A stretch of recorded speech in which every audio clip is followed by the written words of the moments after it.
स्वागत आहे आमच्या यूट्यूब चॅनलमध्ये. आज आपण पाहणार आहोत रेल्वे भरती ग्रुप डी आलेले प्रश्न. तर चला सुरू करूया. प्रश्न पहिला, डेव्हिस कप 2025 कोणी जिंकला आहे? ऑप्शन क्रमांक 1 Poland, 2 Spain, 3 Italy, 4 Russia.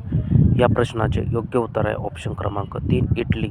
Davis cup 2025 हा इटली या संघाने जिंकला आहे. प्रश्न क्रमांक 2, श्वेत रक्तकणिका यांचे मुख्य कार्य खालीलपैकी कोणते आहे? ऑप्शन क्रमांक 1 संक्रमणाशी लढणे, 2 ताकद देणे, 3 ऑक्सिजनचे वहन करणे, 4 यापैकी नाही. या प्रश्नाचे योग्य उत्तर आहे ऑप्शन क्रमांक 1 संक्रमणाशी लढणे. श्वेत रक्तकणिकांचे मुख्य कार्य आहे संक्रमणाशी लढा देणे. प्रश्न क्रमांक 3, खेलो इंडिया युनिव्हर्सिटी गेम 2025 हे खालीलपैकी कोणत्या ठिकाणी पार पडले आहे? ऑप्शन क्रमांक 1 ओडिसा, 2 राजस्थान, 3 गोवा, 4 हरियाणा. या प्रश्नाचे योग्य उत्तर आहे ऑप्शन क्रमांक 2 Rajasthan. Khelo India university game 2025 हे राजस्थान या ठिकाणी पार पडले आहेत.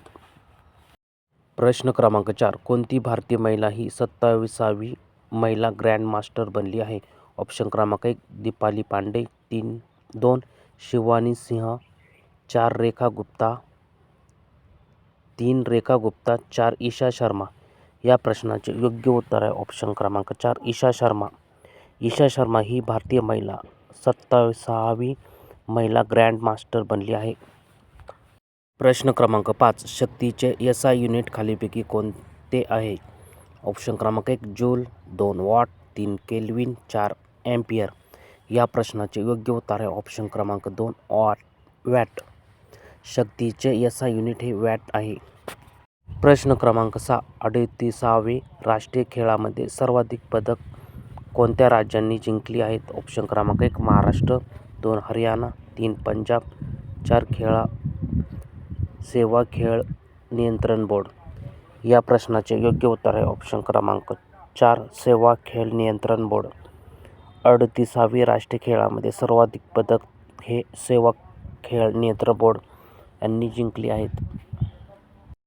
प्रश्न क्रमांक 7, राष्ट्रपती द्रौपदी मुर्मू यांनी कोणत्या राज्यामध्ये राष्ट्रपती राजवट लागू केली आहे? ऑप्शन क्रमांक 1 महाराष्ट्र, 2 हरियाणा, 3 पंजाब, 4 मणिपूर. या प्रश्नाचे योग्य उत्तर आहे ऑप्शन क्रमांक 4 मणिपूर. मणिपूर या राज्यामध्ये राष्ट्रपती द्रौपदी मुर्मू यांनी राष्ट्रपती राजवट लागू केली आहे. प्रश्न क्रमांक 8, भारताचे 26वे मुख्य निवडणूक आयुक्त कोण आहेत? ऑप्शन क्रमांक 1 ज्ञानेश कुमार, 2 अरविंद पाठक, 3 संजय मल्होत्रा, 4 व्ही नारायण. या प्रश्नाचे योग्य उत्तर आहे ऑप्शन क्रमांक 1 ज्ञानेश कुमार. भारताचे 26वे मुख्य निवडणूक आयुक्त हे ज्ञानेश कुमार आहेत. प्रश्न क्रमांक 9, भारतीय रिझर्व्ह बँक ऑफ इंडियाचे 26वे गव्हर्नर कोण आहेत? ऑप्शन क्रमांक 1 ज्ञानेश कुमार, 2 अरविंद पाठक, 3 संजय मल्होत्रा, 4 व्ही नारायण. या प्रश्नाचे योग्य उत्तर आहे ऑप्शन क्रमांक 3 संजय मल्होत्रा. संजय मल्होत्रा हे भारतीय रिझर्व्ह बँक ऑफ इंडियाचे 26वे गव्हर्नर आहेत.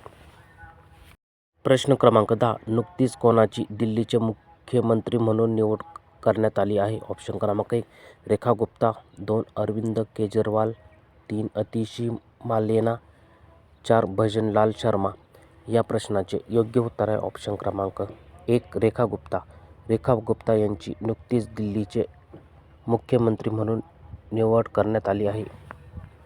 प्रश्न क्रमांक 11, टाइम मॅगझिनने वुमन ऑफ द इयर कोणाला घोषित केले आहे? ऑप्शन क्रमांक 1 नीता अंबानी, 2 मनू भाकर, 3 सायना नेहवाल, 4 पौर्णिमा वर्मन.